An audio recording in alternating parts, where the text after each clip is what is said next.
Welcome back to Creepy Quiet. 3 Scary True School Horror Stories. Case 1. Room 106 wasn't empty. She was just a substitute teacher covering a quiet class in a school she'd worked at before. The room seemed abandoned, no desks, no lights, no sound. But at exactly 8:12 a.m., the door creaked open, and 5 students walked in. This is the true story of Room 106 wasn't empty. Sarah had been working as a substitute teacher for over 4 years.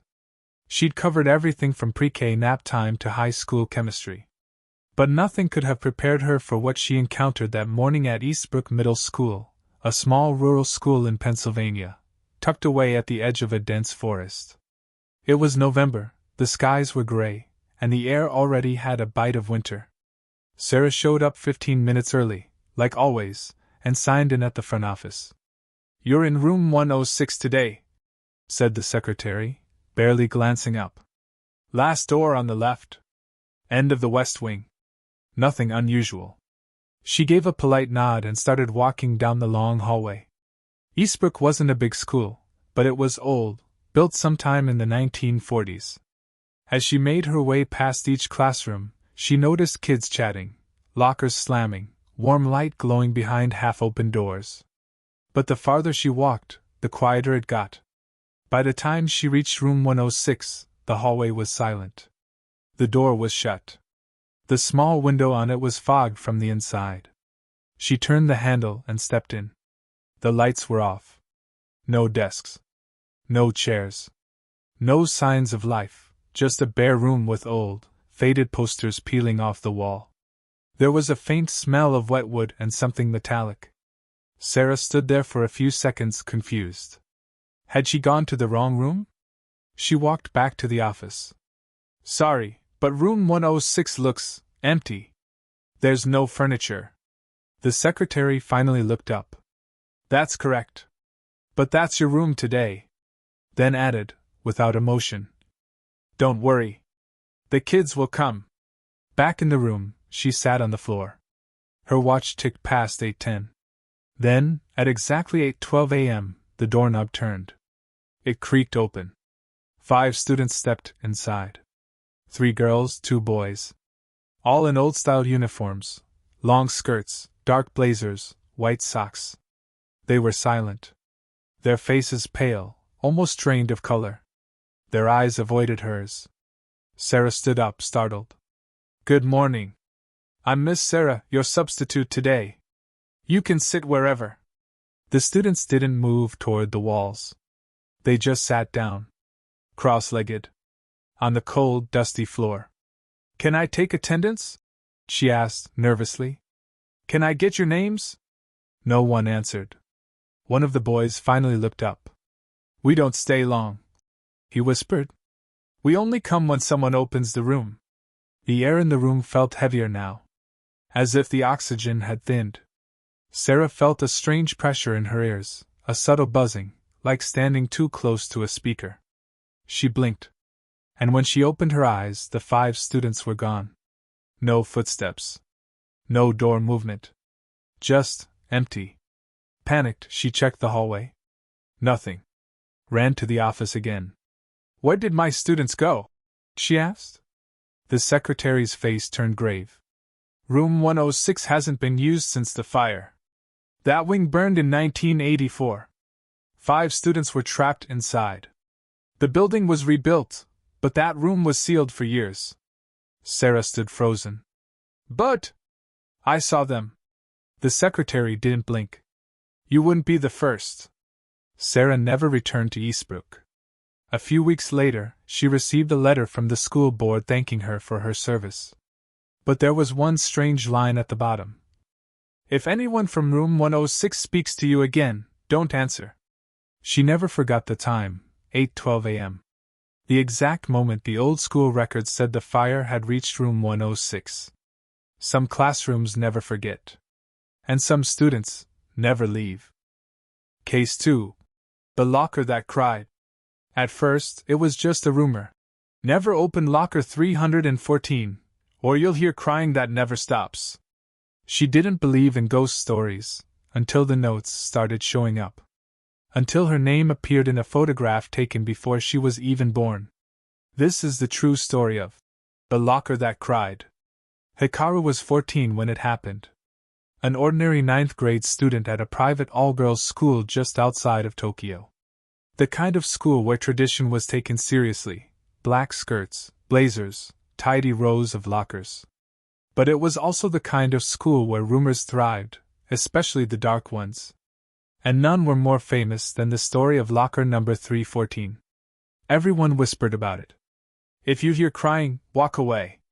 Never open it after sunset. It belonged to someone who never graduated. Hikaru laughed it off. She loved debunking myths. She even ran a small YouTube channel where she recorded herself exploring creepy places, reacting to ghost stories with a sarcastic smirk. So one Friday during lunch break, Hikaru marched up to locker 314. "Watch this," she said to her friends, who trailed behind her nervously. She twisted the lock and opened it. Inside, nothing. No cursed dolls. No strange notes. Just dust and a faint, musky scent. They all laughed and went back to class. But that night, the crying began. She woke up at 3:14 a.m., her room pitch black. From somewhere, nowhere, came the sound of a girl softly sobbing. It wasn't loud. But it wasn't a dream either. It sounded distant, like it was coming from a hallway that didn't exist. A long, empty space that led somewhere cold. The crying lasted exactly 60 seconds, then stopped. She told herself it was nothing. Stress. Imagination. Until the next morning. When Hikaru opened her locker, her real one, locker 152, she found a folded piece of paper resting inside. It read, "You let me out." No handwriting. Just a typed sentence. No explanation. She showed her friends, assuming it was a prank. They laughed. But by Tuesday, it wasn't funny anymore. Every day, a new note appeared. "I'm still crying. You hear it too, don't you? Don't make me come find you." Then her shoes vanished. Her bag was soaked in cold water, though her locker had remained locked all day. Even worse, her mirror at home began fogging randomly, and on the surface, finger-written words would appear and then fade. One said, "Come back." By Friday, she was terrified. She returned to locker 314 after school, alone. With shaking hands, she opened it again. Still empty, except for one photograph. A class photo. Old. Faded. Water-damaged. Students stood in 3 rows, their uniforms similar but dated, early 80s maybe. She scanned their faces, girls she didn't recognize.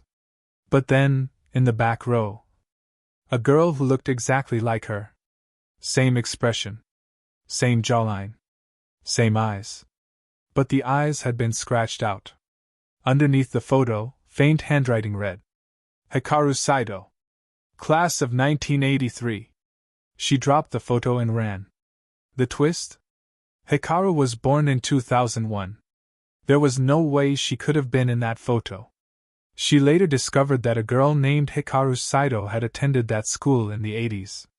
A troubled student who died during a school lockdown, a suspected suicide that happened inside locker 314. Her body was never recovered. The locker was sealed for years, but eventually reopened after renovations.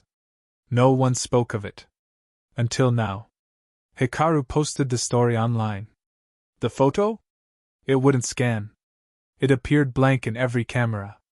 But the physical copy stayed the same, her face, her name, her scratched-out eyes. Some doors stay shut for a reason. Some names don't belong to just one person. And if you hear crying behind a locker, it might be someone calling you home. Case 3. The janitor in the basement. He swept the same hallway every night, never spoke, never blinked. But no one knew who he was. When the new teacher finally asked, the answer was simple.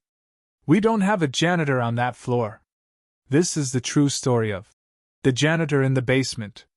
In 1997, Danielson was a fresh graduate, His first year as an English teacher in a public secondary school on the edge of Birmingham, UK. The school was massive, Victorian architecture, stone columns, deep hallways that echoed with every footstep. Built in the late 1800s, it had been renovated in parts, but much of the old structure remained untouched. It even had a basement wing, unused by students, sealed off for years, except for storage, boiler systems, and the old staff records room. Teachers rarely went down there. Too dark. Too damp. But one evening, Danielson had to lock up a storage closet at the end of that hall. That's when he saw him.